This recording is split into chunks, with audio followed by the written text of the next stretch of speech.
We are live. Hello, everyone. We're just talking about fashion. So while everyone is joining, we're so excited that you're here for Digital Day. This is our second session of the day. If you joined us for our SEO session, welcome back. We're glad you stuck with us. And if you're starting your day here, this is going to be a great one to kick off the day as well. So we'll give everybody a few seconds to join. Feel free to put where you're calling in from in the chat. And the first session, Marley, we had people from Berlin and Paris and New York and just all over the world. So Ireland and here, everywhere. It was crazy. So I'm the VP of Marketing. My name's Lauren for PartySlate. We have Marley here, our amazing Customer Success Director. How are you guys? She's going to be fielding questions from the chat. So if you have any questions, feel free to put them in the chat throughout the presentation. And we're thrilled to have these amazing panelists from our industry joining us today. We'll do quick intros. I think this is a great time while we're waiting for everybody to join. So Akeshi, one of our favorite people to have on with us, if you want to do a quick intro first to kick us off. For sure. Hi. Thank you guys for having me. Super excited for the session. My name is Akeshi Akinseye. I'm a wedding planner, event designer, and all the things. I'm just excited to be here and talk about my favorite thing, which is obviously content and repurposing content. So thanks for having me. We're so excited. Events, I forgot. My company name is Kesh. Oh yeah, so, of course, yeah. The most important part. And Aleah and Nick, welcome. We're so excited to have you. Good morning, everyone. I'm Aleah Valley. This is Nick Valley, and we are the founders of Valley and Company Events.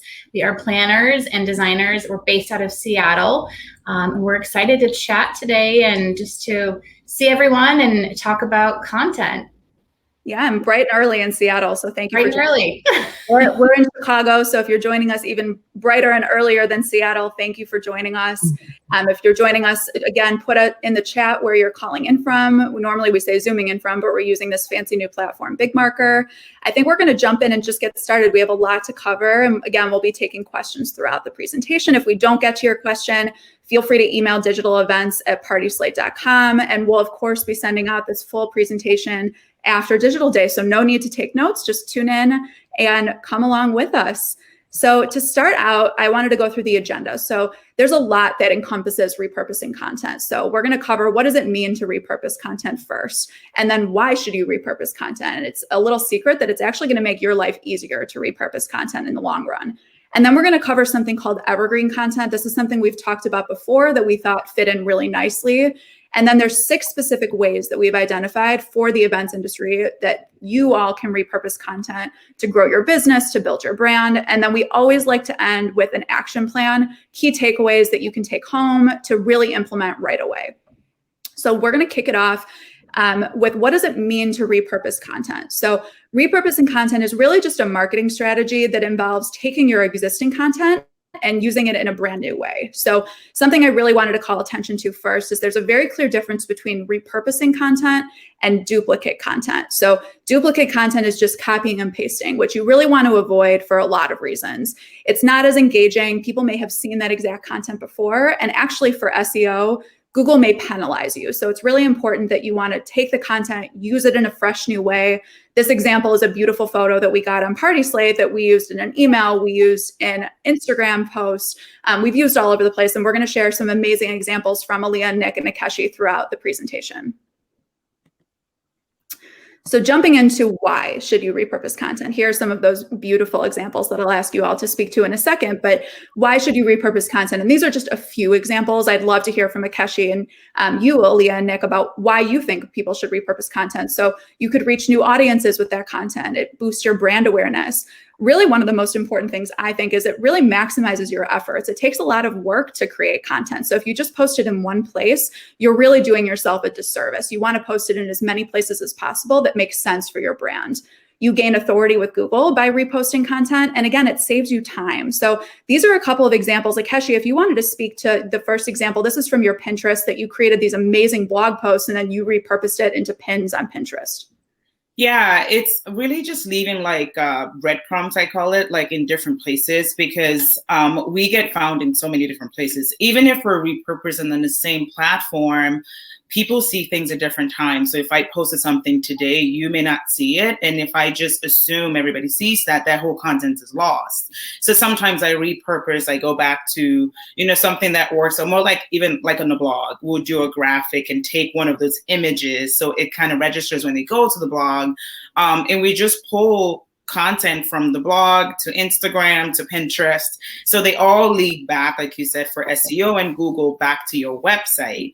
But repurposing is great. It's one of my favorite things to do. And the truth is nobody knows you're doing it. So it just works. Yeah. And you get more exposure. So.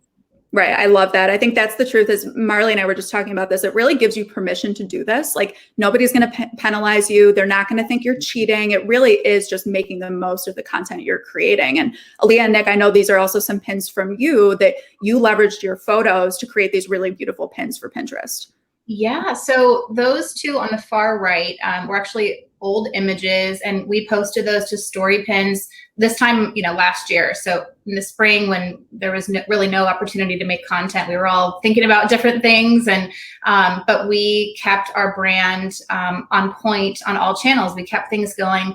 We just thought creatively about, gosh, we have some of these old images that are beautiful and they haven't been seen before. So let's use them. And you can see both of those, had impressions of almost 900,000.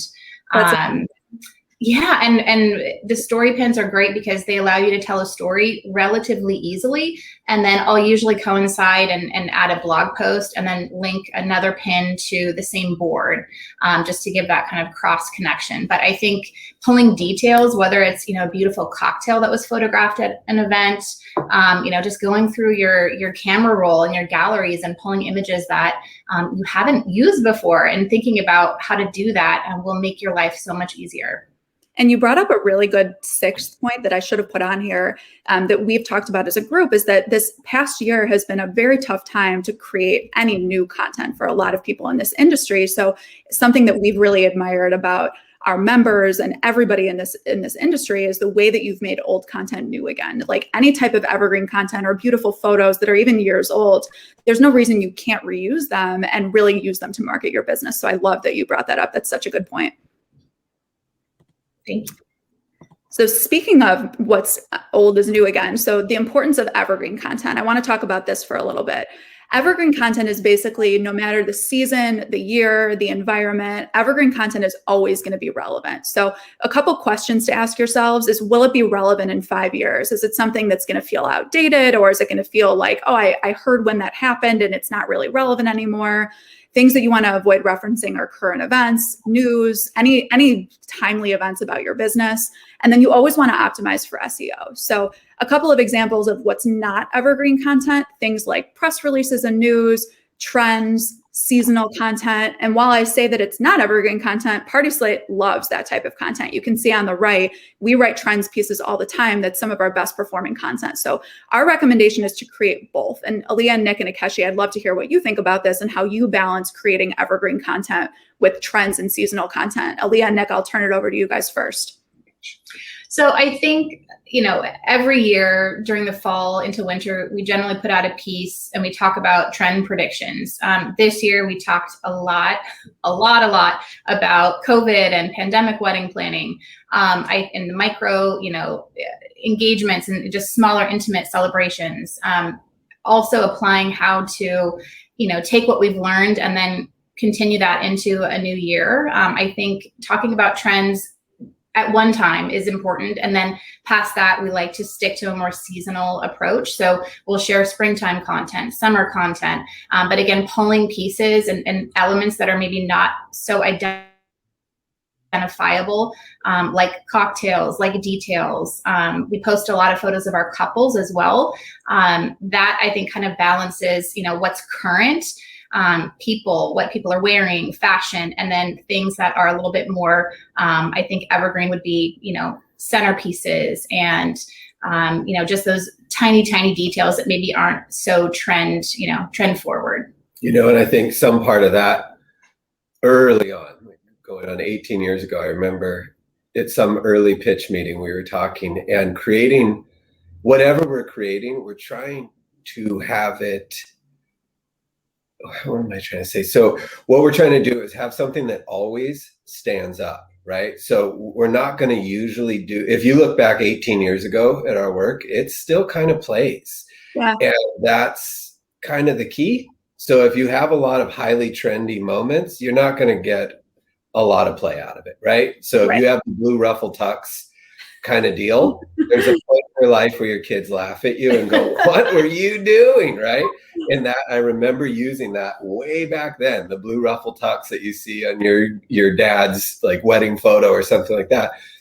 That's usually not as much of our style, I would say. So you can, if you're playing classic or timeless design or moments or drinks or events or dinner plates or whatever it is, you can reuse that for years and years because it still plays 10 years from now. It's still going to be as relevant as it was. Absolutely. Yeah, just, again, finding that balance between trends are fun. People love, seeing Absolutely. trends. Yes. For us, it really is, we talk a lot about trends like at the start of a new year, kind of like resolutions, trends, we're quoted in a lot of those trend pieces. But then continuing that, and I think creating and posting evergreen content is a great audience builder, and it kind of stands the test of time. And I think it's not as much trends as, from my side, is new ideas, new approaches, right? So a trend to me is something that's gonna be here for a minute. A new idea is someone's created something that you can use for decades, right? Absolutely. And so if you find that, we're into it. If you find something that's like, then that's your play, right? Yeah. Maybe not. And I think, Akeshi, I'd love to hear your perspective because, of course, you're always going to have clients who really lean into those trends that want what's now and what's current. Akeshi, how do you balance in your own event creation life? How do you balance creating trend-worthy content with what's classic to make sure they're going to love it 10 years from now?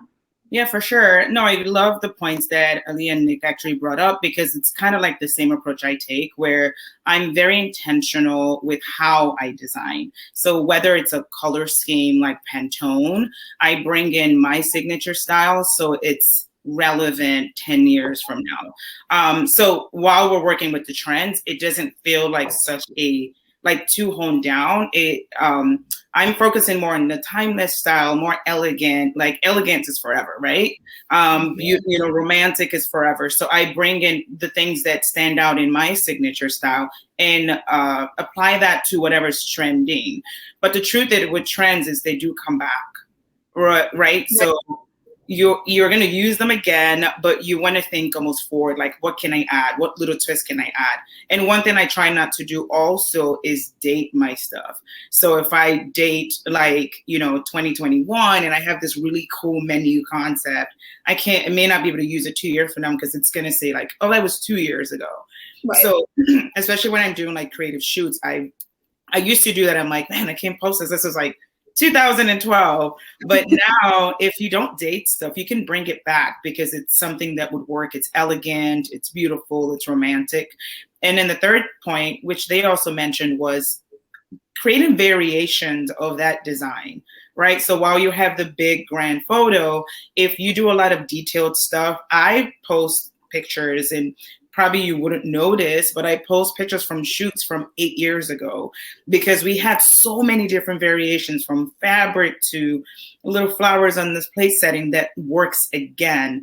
And I use colors that people would always relate to.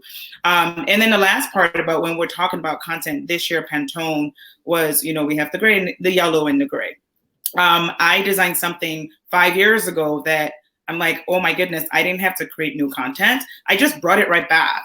And everybody loved it. And they almost forgot that this was 5 years ago worth of content. So we repurposed that way. So there's just so many ways to do it. But the key is to really create different variations, focus on details, and try not to date it too much so you can use it again.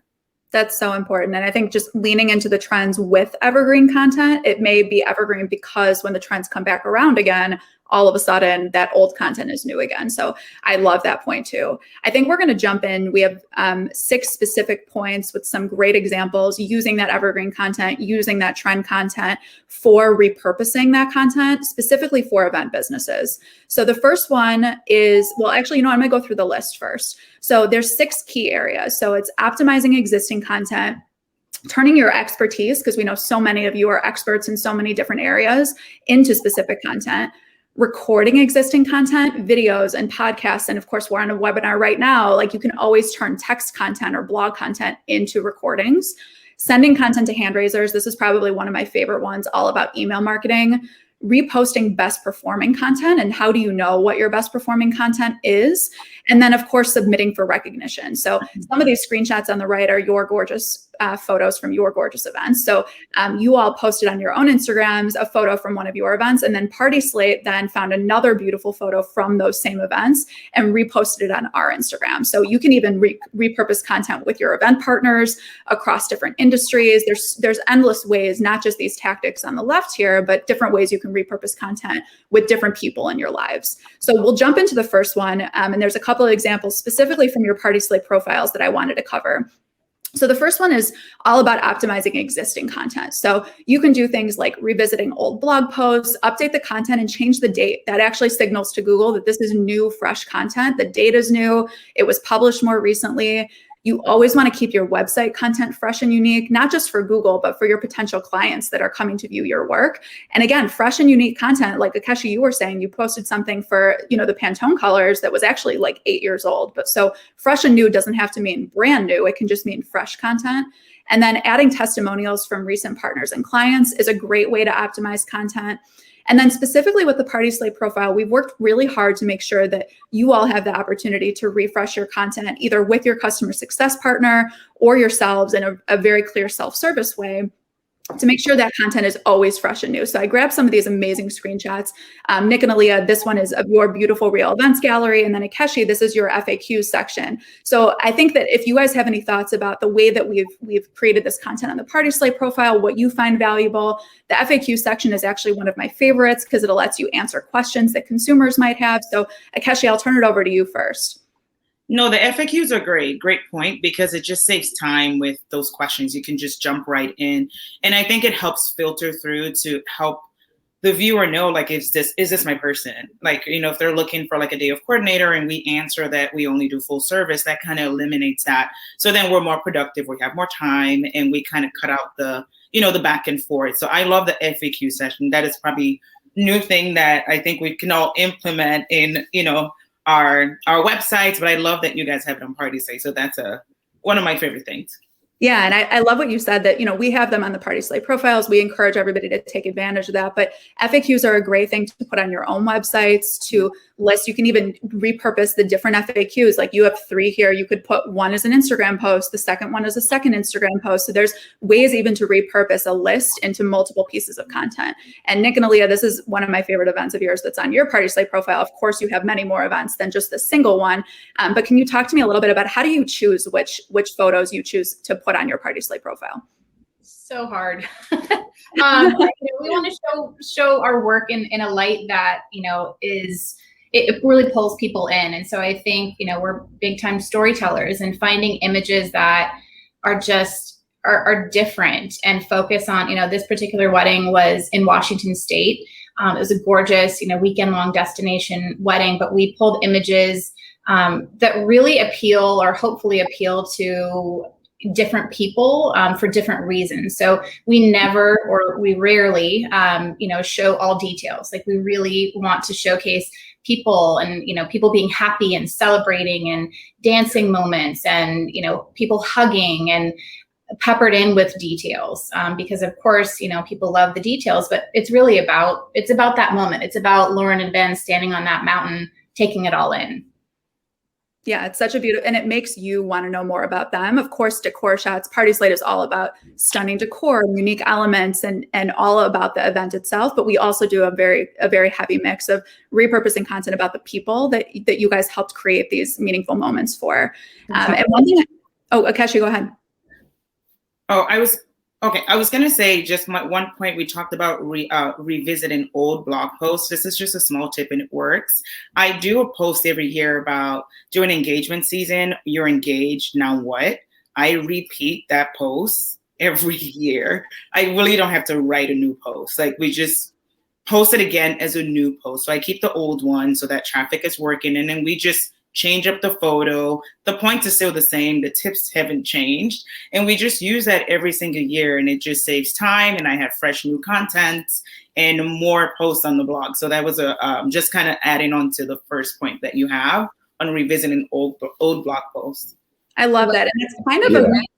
That's kind of a mix of like evergreen and trend. Like, I don't even know where to categorize that, because it's almost, yes, it's trend because we know there's an engagement season, but there's always room to know about what do you do when you get engaged. So I think it's kind of a good mix. Wouldn't you guys say? Mm-hmm. Yeah. And I think it's also good to remember, especially in the wedding field, what we always find, and I think I'm often shocked that a lot of people think, oh, that's true, that most of these clients were not looking at you a year prior to them. They had no idea you existed, right? And when they are done, they've moved on with their life. So for every year, that same post is brand new to that new round of clients. There's a cyclical relationship that we all have together, and it's roughly a 1 to 2 year relationship unless you continue to they become your legacy client, right? And you work for their companies or you work for their private events. But if you're in here, everything's new to the new person within the year that you're relevant to them, right? I love that too, is that somebody may not have seen your content before, even if you used it in the past. Like Akeshi was saying, this blog post that she republishes every year, new people may be discovering your brands year after year. So it's new to them. So you should keep reposting it. Absolutely. Yeah. I mean, the industry people may have seen it, but if we're talking about clients coming in, then no, they probably were not looking at all of our stuff 2 years before they were engaged. I'm guessing. Right. And they're not going to scroll down to 2016. No.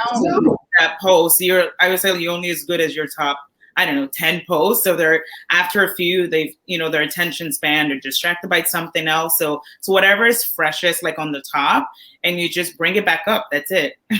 I love that. Marley, I'm seeing a lot of action in the chat. Do we have any questions so far? Yeah, so I just wanted to remind everyone that if you have any questions, to please put them in the chat. Our amazing panelists would love to answer any questions that you have. Right now, there's just a lot of love for our panelists and what they're doing. Oh, yeah. Their tips and tricks. So I think we're doing really great. We can keep on going, but definitely put some questions in the chat for our panelists, please. That sounds awesome. And I think one thing I just really quickly wanted to know, we've talked a good amount about SEO so far, and we actually just got off of our first session that was all about SEO. So if you weren't able to join that session, we're going to send out all the materials after Digital Day. So whatever sessions you're not able to join today, we'll make sure that you get all of the material, because there's quite a bit of overlap in all of our sessions, which I think is really cool. So the second one, you all are the most amazing experts in your field. So I'm actually going to turn it over to you right away. These are some of my favorite screenshots of some projects that you all have worked on.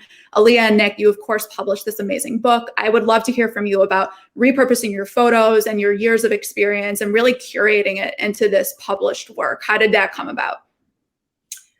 Thank you so much. It's actually one season. Yeah, it is, surprisingly is one season.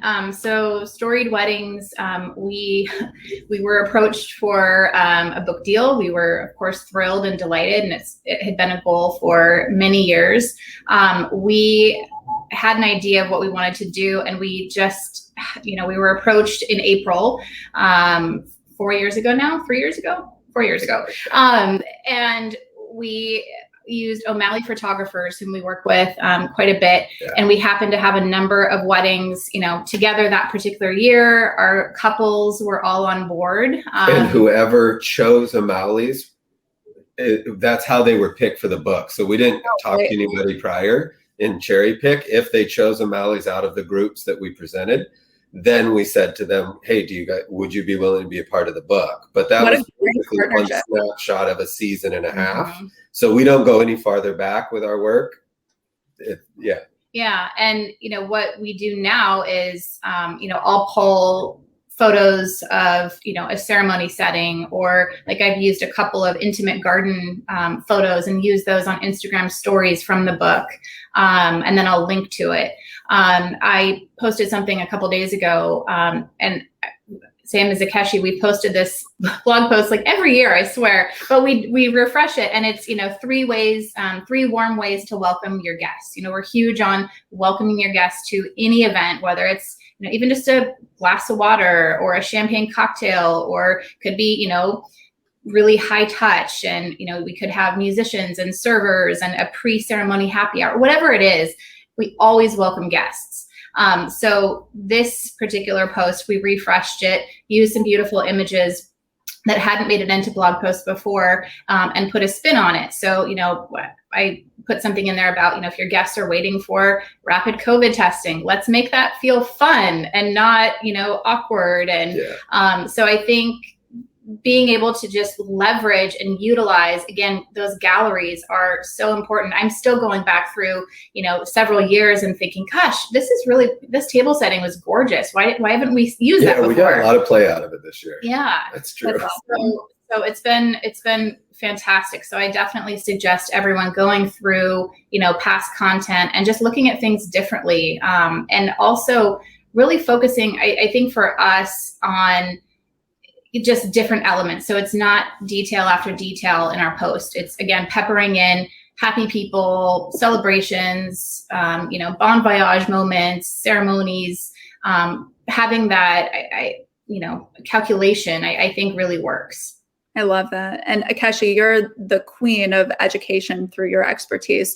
Talk to us a little bit about these courses and workshops. This is the art of tablescaping. How did these come to be, and how did you know that this was something you wanted to create? I've always had courses in the back of my mind, but I think when we got hit with the pandemic, kind of figuring out how to maneuver. We were actually working on the Kesh experience, the 10th one, in August, but obviously that had to be canceled. So we kind of sat and said, okay, how can we turn all of the content that we teach in person, which quite honestly was limiting. I could only teach 16 or so students at a time, but by creating pivoting, which is I don't want to say pivot anymore. We pivoted enough, but we did pivot, and we just broke up that huge 3-day workshop into mini courses, things that are digestible and easy to process step by step. So not a huge course. And we created 2 courses. And now it's actually so much better because the work is kind of done, and the reach is worldwide. Anyone can buy this course. So the struggle, and I kind of pushed on my friends, I'm like, think about what you already know. Think about what you're doing. Something that you do so well that may seem easy to you, maybe a struggle for someone, that's fresh content. And just turning that into an affordable, and this was a COVID decision, an affordable course. And we did that, and people loved it.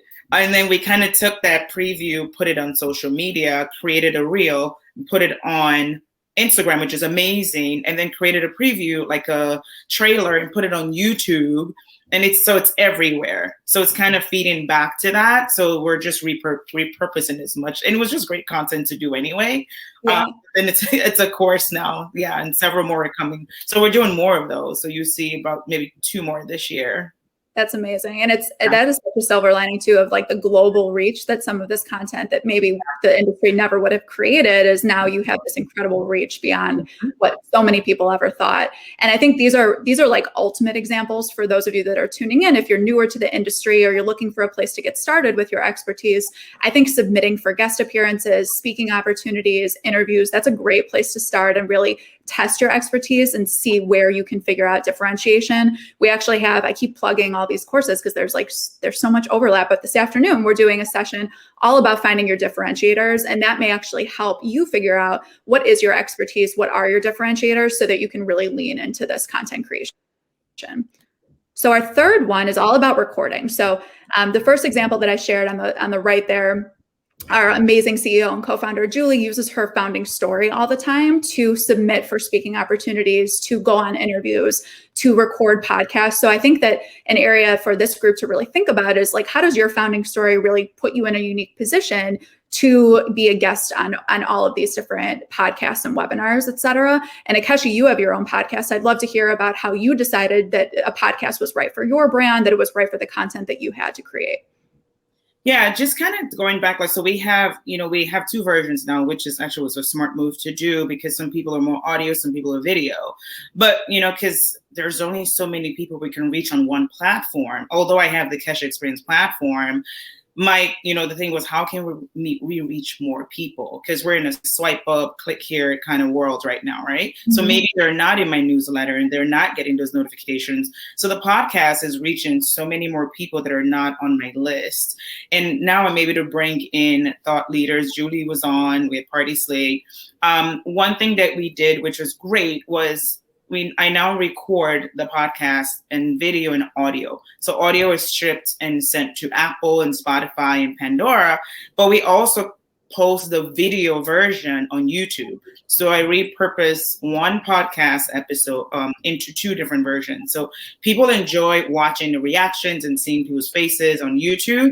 And then some people are totally like audio in their way, maybe driving. So we're able to reach more people by just splitting and repurposing that content again, and then bringing in experts, which of course makes me look good because I've been in the past, right? And then it's content for me because I get to share their story. Like Julie shared her story, and many amazing people, a lot of thought leaders, specific for creative entrepreneurs. And then we're actually going to launch another, which is geared towards weddings, like celebrations. So it's a way of taking one central topic and stripping that down into different sections: YouTube, Instagram, Pinterest, podcasting, anywhere people exist, post it, repurpose it. It all leads back to you and just helps your business grow. I love, and it's kind of, you've all spoken about this. It's like repurposing on top of repurposing on top of repurposing. Like there are sort of endless ways to repurpose content on top of repurposing content. It like kind of makes you dizzy to think about it, but really there should be endless ways. If you create one piece of content or you have one piece of expertise, there are multiple ways that you could leverage it for your business. So I love that. I think some more. Yeah, too. If I have a very busy week, for example, I just repurpose an old episode. Yeah. And say, check this out, because maybe they missed that email or they never had the time to watch it. And then we get more views and more listens. So it works. It does. And, Nick, you were saying before too, is like, it's new to someone, even if it's somebody else has seen it, it's new to somebody always. I think that the last bullet point there is a great one to get started with. If you're not ready to host your own podcast or you're not ready to submit for interviews, creating motion graphics out of the photos that you have or videos, that's a great way to piece together something super engaging out of event photos that you might already have. So I would highly recommend starting there and then thinking about the other ways you might be able to record or turn your content into more action videos. So that's a great area to start with. I think that sending content to hand raisers, this I mentioned was one of my favorite ones, because to me, your email subscribers have literally raised their hand and said they want to see more of your content. So they're asking for it. So you should absolutely send it to them. PartySlate sends multiple emails a week. We have a full content team dedicated to this. So it's completely understandable if that's too overwhelming. We know you're all busy. You don't necessarily have the time, but it would be great to think about maybe a bi-weekly newsletter and sending things like news about your company or event photos, whether they're new or old, or videos from some of your partners. There's sort of endless things that you could package up and send in a newsletter. And Akeshi, this is one of your amazing engagement party albums that we got on PartySlate, and we saw it and we immediately knew it was engagement season. Speaking of engagement season, the way we were all talking before, we knew we had to send it in a newsletter because we knew it would resonate with our audience. So I think that thinking about what is going to resonate with these hand raisers, what are they going to want to see that might be different than people on Instagram or on Facebook or that are tuning into that podcast, really thinking about what they're going to want to see from you.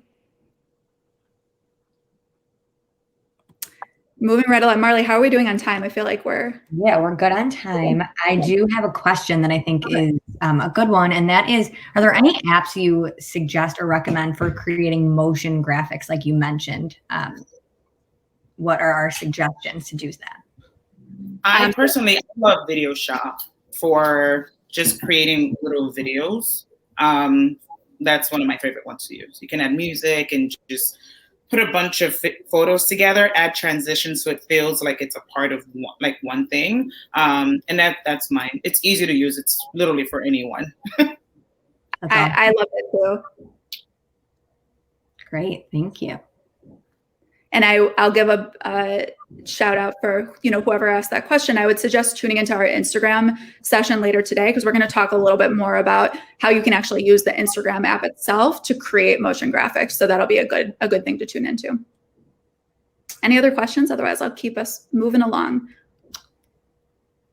Oh, we want a repeat of what is the name of the graphics app that you just mentioned. Video Shop, kind of like Photoshop, but Video Shop. Video Shop. I will put that in the chat for everyone as well.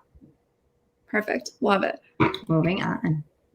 So the next one is all about reposting your best performing content. So Nick and Aleah, this is a very similar photo that you had posted on your Instagram months apart. It is a gorgeous shot, really evergreen, very seasonal.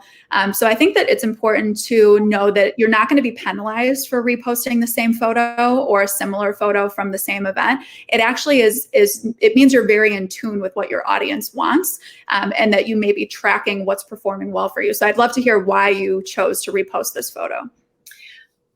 People really, we read all the comments, we respond to comments. Of course, we're, extremely engaged. This was on Instagram.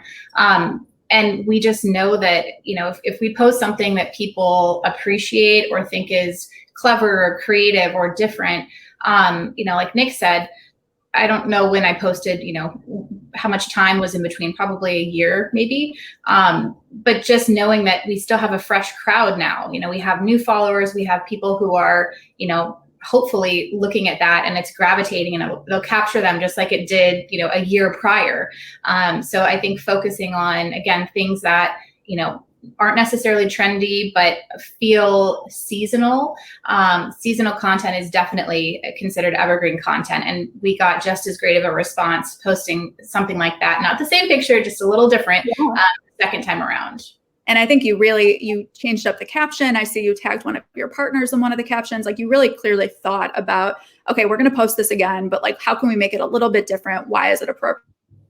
So I love that. Yep, exactly. And sometimes, I think now over the last year, we've definitely looked at our, our video reels, like behind the scenes videos. And I turned one of those into an Instagram reel as well. Just because I had, my phone, and this was, of course, before COVID. And so that summer, just did lots of little sneak peeks. And I think this year, I'm definitely thinking we need to be capturing all of our behind the scenes. We need to have that phone, video content handy because it's so useful. People love seeing behind the scenes and then having, a cover image that's a beautiful tabletop, but then showing people what it looks like behind the scenes, I think is really popular. And people, I don't think it's ever going to get old for people to want to watch those things. Yeah, one great tip. We kind of have a lot of content on our phone. So two things. I'm now getting into the habit because we used to just take pictures because that's what Instagram was really focused on. Now reels are a thing. And we're like, where are the videos? So I do photo and video, kind of like a few seconds here so I can create reels, and then I have photos as well. But one thing I did recently, which is just crazy, I had a video from a destination event in Thailand from 4.5 years ago, maybe 5. And I just turned it into a reel. It was just the beach with like a table for 2, and I put a song in it, and bam, it was on as an Instagram reel. It has over 70,000 views. It's like my most watched reel, and it went viral in a matter of like a day. And I was like, this video has been in my phone for 4 years. Right. Like your secret sauce that you're just bringing out, and all of a sudden. A lot of secret sauce on your phone. So just go through your phone, go through your Dropbox if you have one, because I have a lot of videos there. We have a lot of behind the scenes that we thought wasn't relevant. They're gold in terms of drawing more people. And this is like old content. But again, we talk about evergreen, creating things that can still work now. Who doesn't love the beach? Who doesn't love romance? And just some music. You don't have to do anything. You don't need a clever caption. Like you don't have to do a whole, people are watching. And of course you want to add a call to action so it leads somewhere. But I just thought that was amazing. So I'm like digging through, like looking for videos everywhere. And Akeshi, we've talked about this with you in the past, that I think sometimes people are a little bit afraid or they feel held back from creating content or repurposing content because they feel like it's not good enough. But sometimes you're saying it was on your phone, you just put some music to it, and then it became like one of your best performing posts. So sometimes it's just about doing it and seeing what happens with the content. Mm-hmm. That's it. And sometimes we're our own worst critics. Like what we think is not pretty might register to someone else. As long as it's in line with your brand, then post it. If it no longer fits your brand, then just toss it, right? But there's always something. So when people struggle with creating content, like you have to have something. Like give me your phone. Let's look into your computer. It's just, you have something.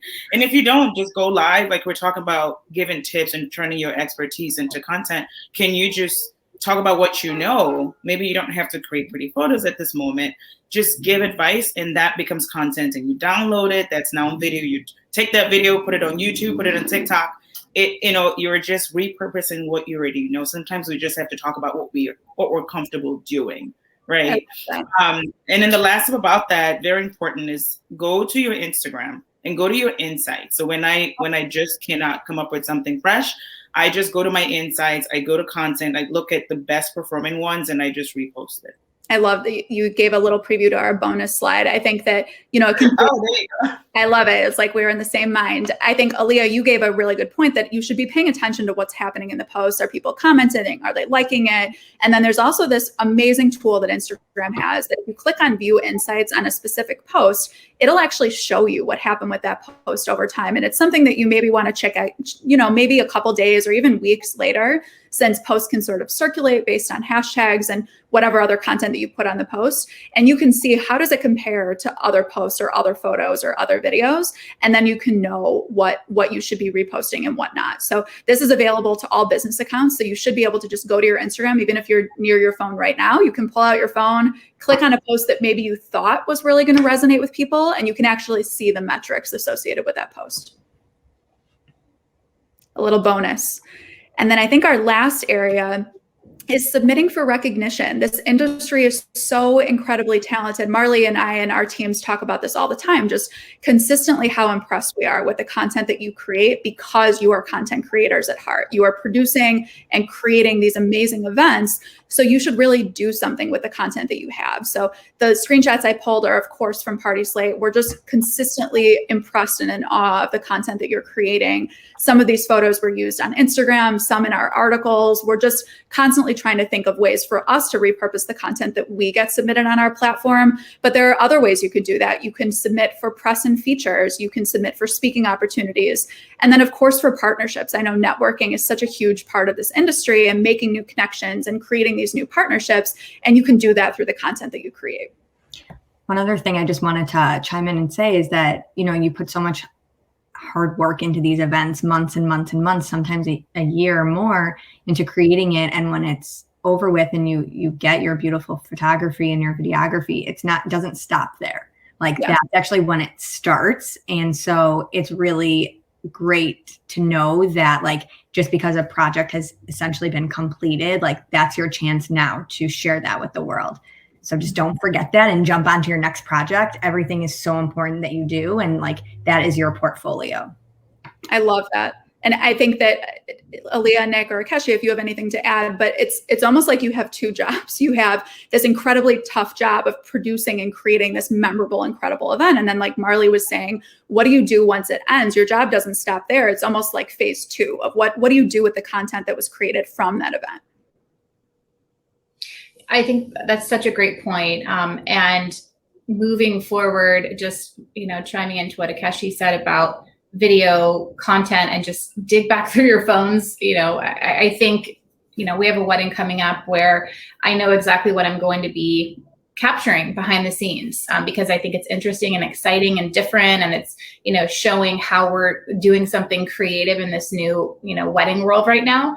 I think it's important to mention that you also don't know who's looking at your content at any given time. So, we've been quoted, so many times over the last year.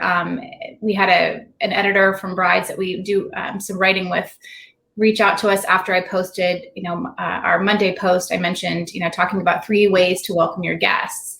And she said, this is a great idea. No one's talking about this. I'd love to, get some tips from you. So thinking about that and really posting about what you know. So a pretty picture is lovely. And sometimes, we're tired. We don't feel like writing, a super in-depth caption.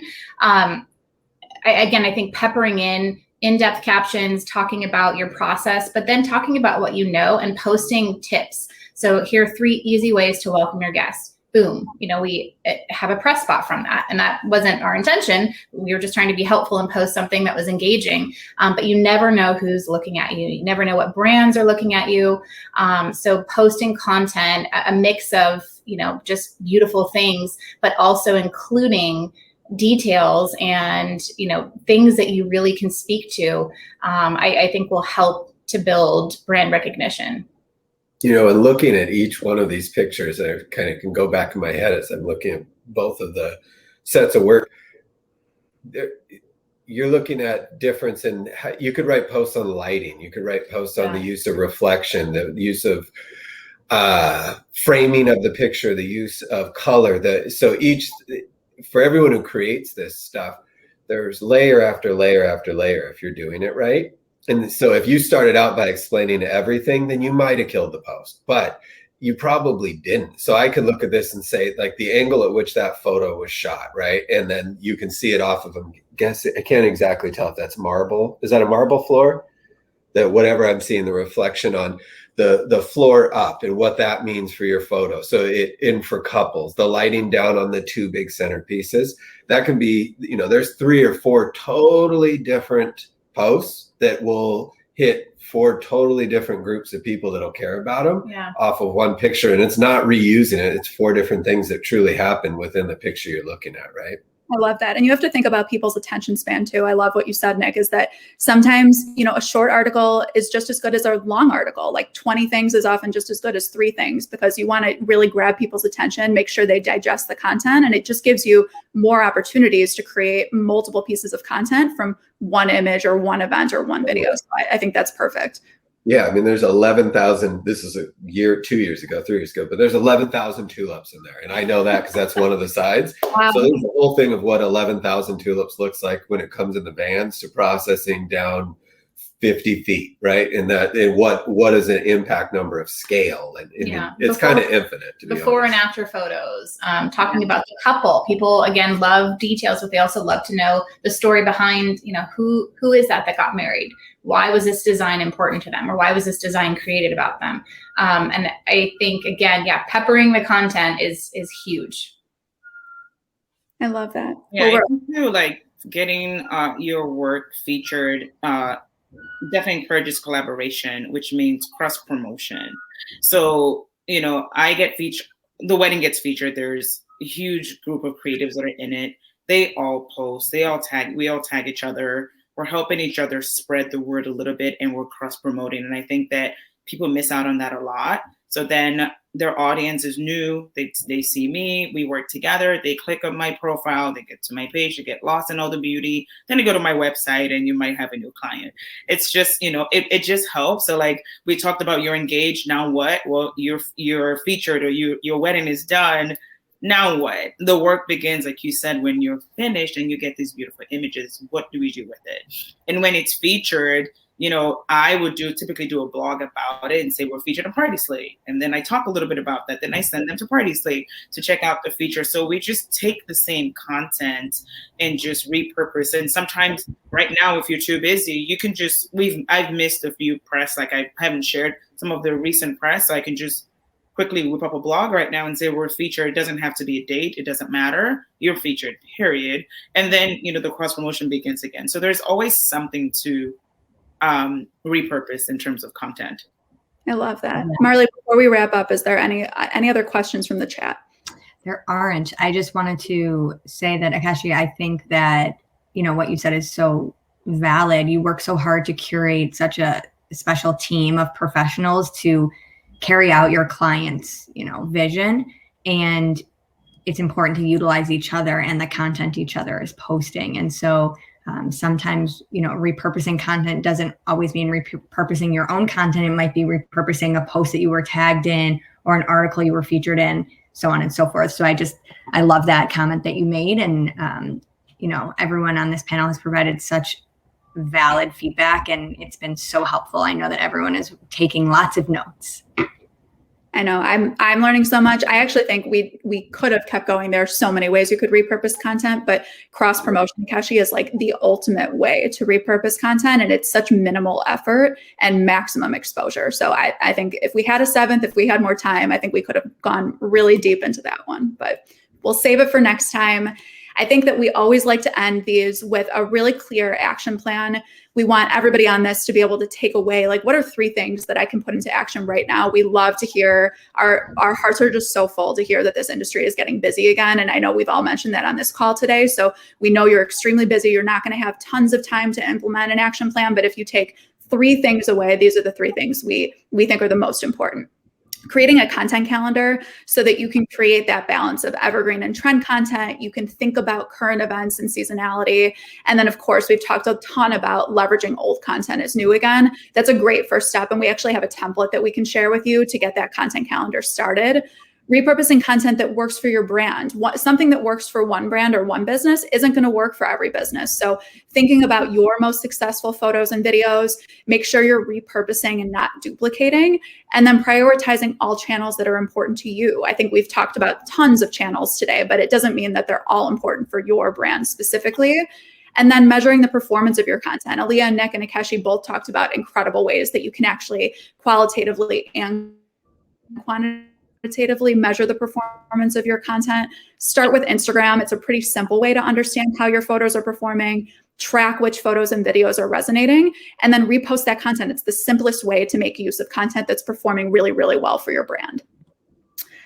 I am like blown away. I feel like I've learned a ton, and it all in 50 minutes. I'm overwhelmed by the amount of information we were able to share. I think that we, of course, can get a PartySlate profile created for you if you don't have one already. It's a great way to start repurposing a lot of the content from your events that you might have. We have that content calendar template that we can distribute. And then, of course, we'll share this presentation. But I just want to give a huge thank you to Aleah, Nick, and Akeshi. We could not have done this without you. Your content repurposing is incredible. It inspired us to create this presentation. So thank you so much for being here.